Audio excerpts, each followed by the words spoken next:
الحسنى يا خالقنا غفرانا نسألك وأنت الأسمى نأمل عفوك سبحان. أعوذ بالله من الشيطان الرجيم. بسم الله الرحمن الرحيم. الحمد لله رب العالمين وصلى الله على سيدنا محمد وآله الطيبين الطاهرين. اللهم صل على محمد وآل محمد وعجل فرجه سيما بقية الله في الأرضين واللعن على أعدائهم أجمعين. اصول دین میں سے پانچویں اصل معاد کے بارے میں گفتگو ہو رہی تھی، اور پچھلے دروس میں معاد کے معنی، معاد کی اہمیت، دنیاوی اور اخروی زندگی میں معاد کے آثار اور موت کی حقیقت، عالم برزخ کی حقیقت، عالم برزخ کی خصوصیات، قیامت کبریٰ، نفخ صور اور لوگوں کے زندہ ہونے کی کیفیت کے بارے میں مختصر گفتگو ہوئی، اور آج کے درس میں معاد کی کیفیت کے سلسلے میں انشاءاللہ ہم گفتگو کریں گے۔ لہٰذا آج کے سبق کا موضوع ہے معاد کی کیفیت۔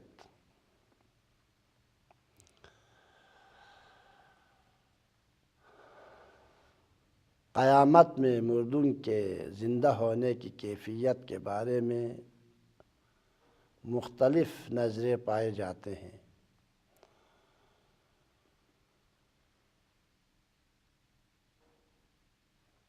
فلاسفہ کا ایک گروہ صرف معاد روحانی کا معتقد ہے، اور معاد جسمانی سے انکار کرتے ہیں، اس لیے کہ اس گروہ کے عقیدے کے مطابق جسم مرنے کے بعد معدوم ہو جاتا ہے، فنا ہو جاتا ہے، اور اعادہ معدوم عقلاً محال ہے، لہٰذا معاد جسمانی محال ہے۔ اور دوسری طرف سے روح چونکہ مادے سے خالی ہے، ایک لطیف مخلوق ہے، لہٰذا مرنے سے فنا نہیں ہوتی ہے، لہٰذا معاد صرف روحانی ہوگی، جسمانی نہیں ہوگی۔ معاد جسمانی عقلاً محال ہے، کیونکہ جسم مرنے کے بعد فنا ہو جاتا ہے، معدوم ہو جاتا ہے، اور فلاسفہ کے اصطلاح کے مطابق اعادہ معدوم عقلاً محال ہے۔ یہ ایک نظر۔ ایک اور گروہ کا عقیدہ یہ ہے کہ معاد ہم جسمانی ہے، ہم روحانی ہیں۔ معاد صرف روحانی نہیں ہے، بلکہ معاد ہم جسمانی ہیں، ہم روحانی ہیں۔ مرنے کے بعد ٹھیک ہے، انسان کے جسم فنا ہو جاتا ہے، نابود ہو جاتا ہے، لیکن قیامت میں خداوند متعال روح کو دوبارہ اسی دنیاوی جسم میں پلٹا دے گی، لیکن اس کی کیفیت کیا ہوگی اس سلسلے میں ہمیں کوئی علم نہیں ہے۔ بہرحال معاد ہم جسمانی ہیں، ہم روحانی۔ بہترین طریقہ معاد کی کیفیت کی شناخت کے لیے یہ ہے کہ قرآن و سنت کی طرف رجوع کیا جائے، اور قرآنی آیات اور پیغمبر اکرم صلی اللہ علیہ وآلہ وسلم اور ائمہ طاہرین کی احادیث کی طرف رجوع کیا جائے۔ اب قرآن کیا کہتا ہے معاد کے حوالے سے؟ قرآن مجید میں معاد اور قیامت میں انسانوں کے زندہ ہونے کے بارے میں جو آیات نازل ہوئی ہیں، واضح طور پر اس بات کو بیان کرتی ہیں کہ اس دنیا میں، عالم قیامت میں، انسانوں کی نئی زندگی صرف روحانی زندگی نہیں ہوگی، بلکہ روح دوبارہ اسی مادی بدن میں جس کے ساتھ ہم اس دنیا میں زندگی گزار رہے ہیں، روح دوبارہ اسی مادی بدن میں پلٹ آئے گی۔ یہ قرآن مجید کے متعدد آیات سے یہ استفادہ ہوتا ہے، اور قرآن مجید کا یہ بیان معاد کے حوالے سے، معاد کی کیفیت کے حوالے سے اتنا واضح ہے کہ علماء اسلام نے معاد جسمانی کے منکر کو دائرہ اسلام سے خارج کیا ہے۔ علماء اسلام نے معاد کے منکر کو دائرہ اسلام سے خارج سمجھا ہے، لہذا معاد جسمانی اور روحانی کے سلسلے میں جو آیات نازل ہوئی ہیں، ان میں سے کچھ نمونے ہم آپ حضرات کی خدمت میں نقل کرتے ہیں، توجہ فرمائیں۔ بسم اللہ الرحمن الرحیم۔ بعض آیات میں البتہ معاد جسمانی کے بارے میں جو آیات قرآن مجید میں موجود ہیں، ان میں مختلف طریقے سے معاد جسمانی کو بیان کیا ہے۔ بعض آیات میں ہڈیوں کے زندہ ہونے کو بیان کیا ہے عالم قیامت میں، اور ان لوگوں کا جواب دیا گیا ہے جو کہ ہڈیوں کے زندہ ہونے کا انکار کرتے تھے۔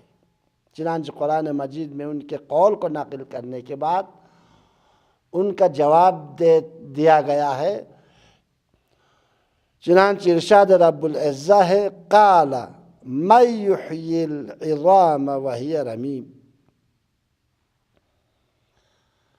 کہتے ہیں کہ ان بوسیدہ ہڈیوں کو کون زندہ کرے گا؟ قرآن مجید میں اس اعتراض کا جواب یہ دیا گیا ہے، قل، اے پیغمبر آپ کہہ دیجئے ان لوگوں سے، یحییھا الذی انشأھا اول مرہ، جس نے پہلے مرتبہ پیدا کیا تھا وہی ان پوسیدہ ہڈیوں کو بھی زندہ کرے گا، وہی ان پوسیدہ ہڈیوں کو زندہ کرے گا۔ وَهُوَ بِكُلِّ خَلْقٍ عَلِيمٌ، ہر مخلوق کا جاننے والا اور پہچاننے والا ہے، اور سب کے منتشر اعضاء اور جسم کے اجزاء، اور ایک کی مٹی کو دوسرے کی مٹی سے الگ الگ بھی کر سکتا ہے، اس لیے کہ خدا عالم علی الاطلاق ہے، اور اس کام میں خدا کے لیے کوئی زحمت بھی نہیں ہے، اس کے لیے بہت آسانی کے ساتھ انسانوں کے جسم جو خاک میں تبدیل ہو گیا ہے، مختلف انسانوں کے جسم کے مٹی کو ایک دوسرے سے خدا جدا کر سکتا ہے، اور اسی مٹی سے دوبارہ انسان کا جسم قیامت میں خداوند متعال انسان کو اپنے اسی مادی جسم کے ساتھ قیامت میں محشور کرے گا۔ اسی لیے سورہ قیامت میں بھی فرماتے ہیں، اَيَحْسَبُ الْإِنسَانُ أَلَّن نَّجْمَعَ عِظَامَهُ، کیا یہ انسان خیال کرتا ہے کہ ہم اس کی ہڈیوں کو جمع نہ کر سکیں گے؟ یہ ایک خیال خام ہے، اس لیے کہ ہڈیوں کی تو بات ہی نہیں ہے، بلکہ بلا قادرین علی ان نسوی بنانا، بے شک ہم اس بات پر بھی قادر ہیں کہ انسان کی انگلیوں کے لکیروں تک درست کر سکیں۔ ہڈیوں کی تو بات ہی نہیں ہے، انسان کے انگلیوں کے لکیروں تک ہم درست کر سکتے ہیں۔ اور قدرت نے انگلیوں کے لکیروں کا حوالہ دے کر یہ ثابت کر دیا ہے کہ جو اتنی باریک نگاہ رکھتا ہے، جو خالق اتنی باریک نگاہ رکھتا ہے کہ ایسے لکیر کو بنا سکتا ہے جو ایک دوسرے سے ملنے نہ پائے، تو اس کے لیے مردوں کی ہڈیوں اور خاک کو الگ کرنے میں کیا زحمت ہے؟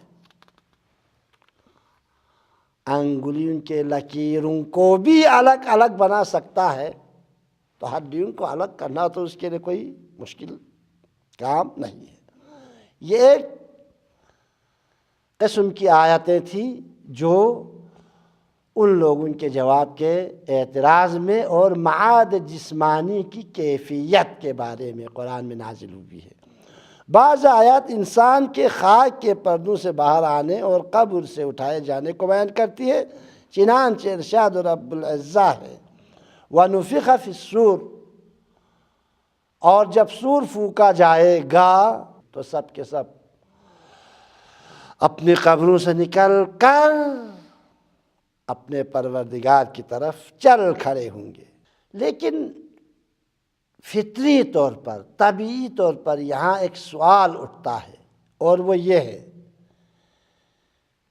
کہ تجربی علوم نے، سائنس نے یہ ثابت کر دیا ہے کہ انسان کے بدن کے خلیے ہمیشہ بدلتے رہتے ہیں، کچھ مرتے ہیں تو دوسرے ان کی جگہ آ جاتے ہیں، اور کہتے ہیں کہ ہر 8 سال کے بعد انسان کے بدن کے تمام خلیے بدل جاتے ہیں اور ان کی جگہ نئے خلیے آ جاتے ہیں، اور انسان کا بدن بالکل بدل جاتا ہے۔ یعنی 8 سال پہلے والا بدن 8 سال کے بعد باقی نہیں رہتا۔ اب یہ سوال پیدا ہوتا ہے کہ قیامت میں ان بدنوں میں سے جو ہر 8 سال کے بعد بدلتا رہتا ہے، کون سا بدن اٹھایا جائے گا، ایک، اور کس بدن کو سزا یا جزا دی جائے گی۔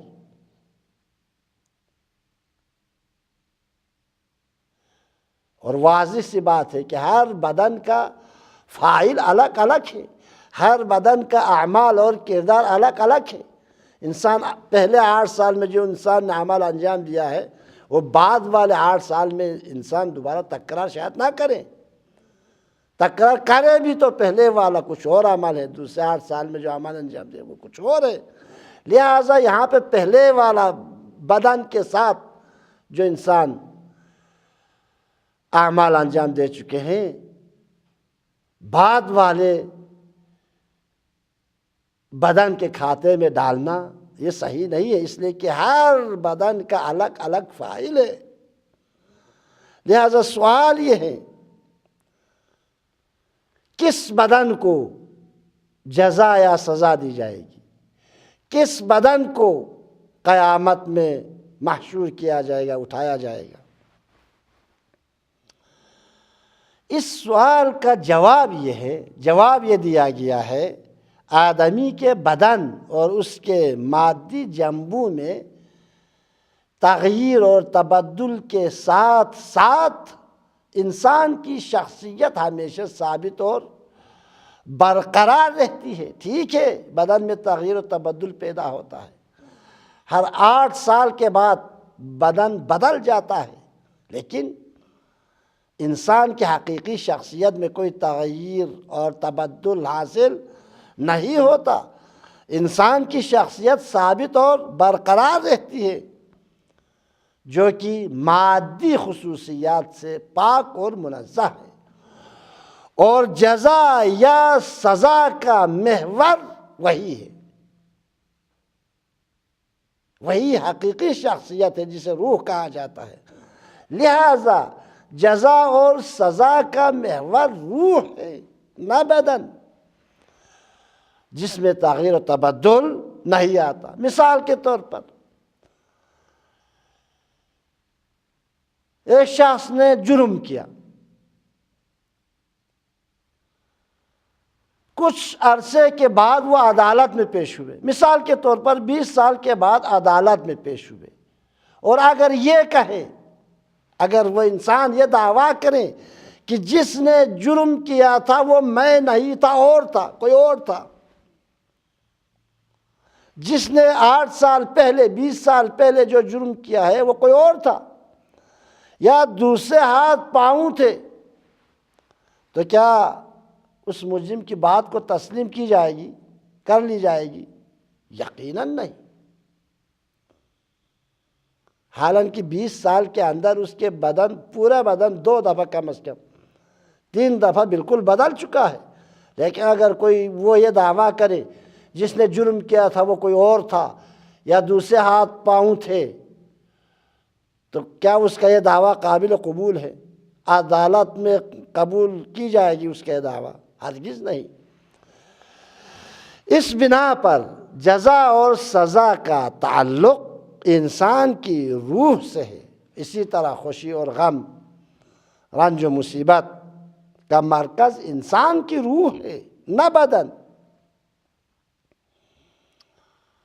اور اگر بدن کو سزا ملتی ہے، اور اگر بدن کو سزا دی جاتی ہے تو اس لیے ہے کہ اس سے روح کا تعلق ہے، اور بدن روح کے لیے وسیلہ ہے، لہذا روح کے ساتھ بدن کو بھی سزا ملتی ہے۔ پہلا گروہ جس نے یہ دعویٰ کیا ہے کہ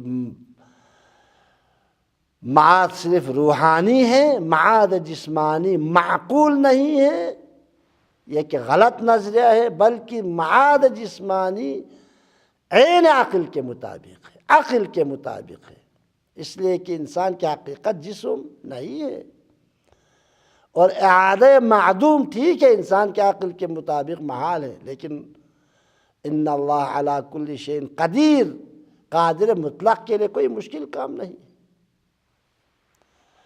یہ معاد کی کیفیت کے حوالے سے۔ معاد کی بحث میں ایک اہم بحث دنیا اور آخرت میں فرق، دنیاوی زندگی اور اخروی زندگی میں کچھ اختلاف پایا جاتا ہے، کچھ شباہت ہے اور کچھ فرق پایا جاتا ہے، کچھ مشترک پہلو ہے، کچھ مختلف پہلو ہے۔ دنیاوی اور اخروی زندگی کے مشترک پہلو یہ ہے، دونوں زندگیاں حقیقی ہیں، دنیاوی زندگی بھی حقیقی زندگی ہے، اخروی زندگی بھی حقیقی زندگی ہے، اس لحاظ سے دونوں مشترک ہیں۔ دونوں میں خوشی اور غم، رنج و مسرت، لذت اور تلخی موجود ہے۔ ہم دنیاوی زندگی میں رنج و غم ہے، لذت اور مسرت اور خوشی ہے، ہم اخروی زندگی میں، اس لحاظ سے دونوں میں کوئی فرق نہیں ہے۔ اور اسی طرح انسان دونوں جہاں میں، دونوں دنیا میں روح اور جسم اور اعضاء و جوارح کے ساتھ زندگی گزارتے ہیں۔ ہم دنیا میں انسان روح اور جسم کے ساتھ زندگی گزارتے ہیں، ہم ابدی زندگی میں انسان جسم اور روح کے ساتھ زندگی گزاریں گے، یہ مشترکہ پہلو۔ لیکن ان تمام باتوں کے باوجود ان دونوں زندگیوں میں کچھ فرق پایا جاتا ہے۔ دونوں زندگی کچھ جہات سے دونوں زندگی ایک دوسرے سے مختلف ہے۔ ان میں سے پہلا فرق یہ ہے، اس دنیا میں تغیر ہے، حرکت ہے، تبدل موجود ہے۔ مثلا بچہ جوان ہوتا ہے، پھر بوڑھا ہو جاتا ہے، پھر کچھ عرصے کے بعد مر جاتا ہے،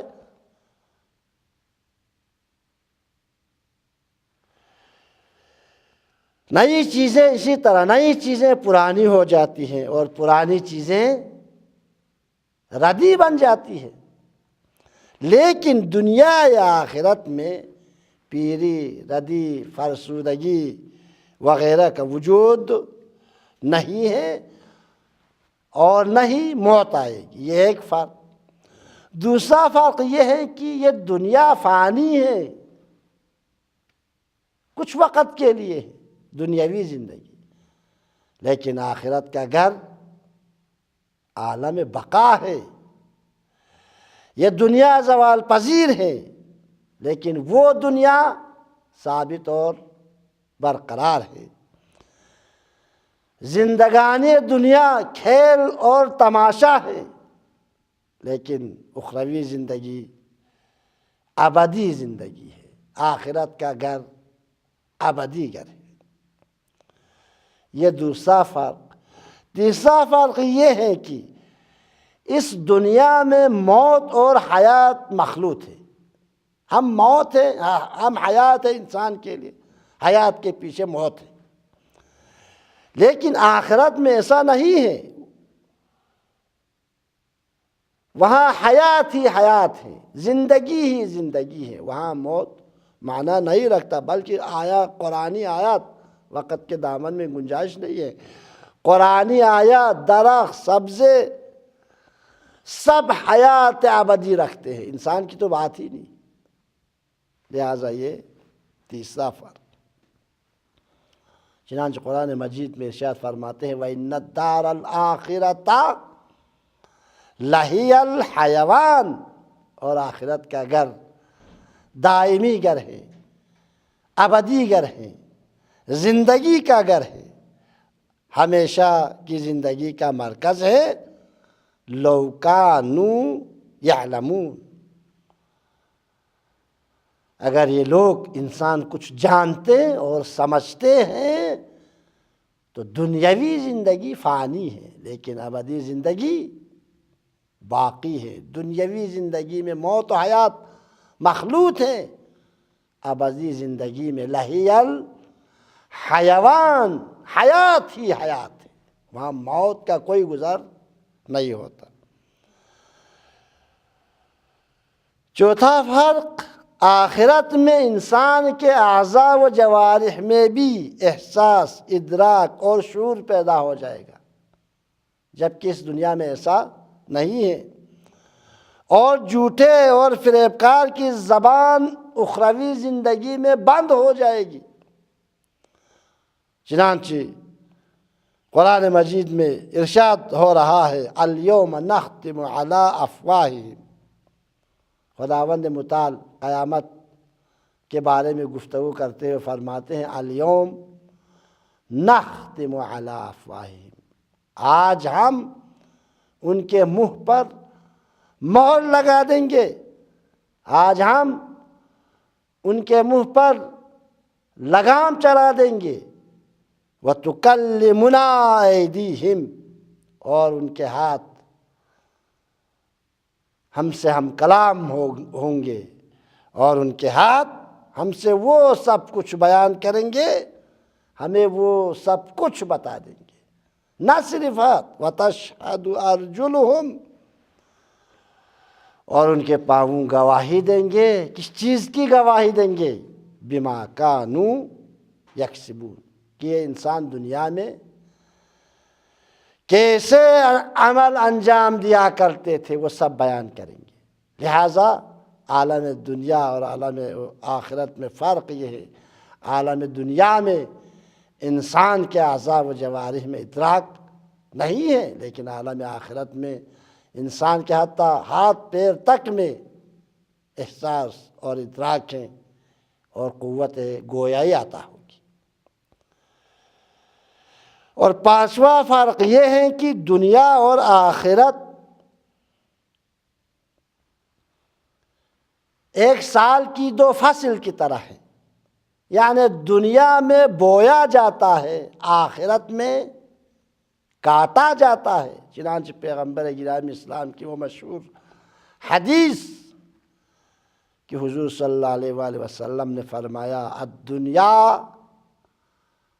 مزرعۃ الآخرہ، دنیا آخرت کی کھیتی ہے، لہذا دنیا میں بویا جاتا ہے، آخرت میں کاٹا جاتا ہے۔ یہاں کوشش اور جد و جہد کا زمانہ ہے اور وہاں نتیجے کا وقت ہے۔ یہاں امتحان لیا جاتا ہے، وہاں رزلٹ سنایا جاتا ہے۔ یہاں امتحان کا دن ہے، وہاں نتیجہ نکلنے کا دن ہے۔ اور بھی فرق دنیا اور اخروی زندگی کے حوالے سے ہے، ہم اسی مقدار پر اکتفا کرتے ہیں اور اس کے بعد تجسم عمل کے حوالے سے انشاءاللہ ہم گفتگو کریں گے۔ خداوند متعال کی بارگاہ میں ہم دعا کرتے ہیں کہ ہم سب کو دنیاوی اور اخروی زندگی کی حقیقت کو سمجھنے اور سمجھ کر قرآن و سنت کی تعلیمات کے مطابق عمل پیرا ہونے اور اس دنیا سے جانے سے پہلے اخروی زندگی کے لیے زاد و راہ اور زاد و توشہ جمع کرنے کی توفیق عنایت کریں۔ والسلام علیکم ورحمۃ اللہ وبرکاتہ۔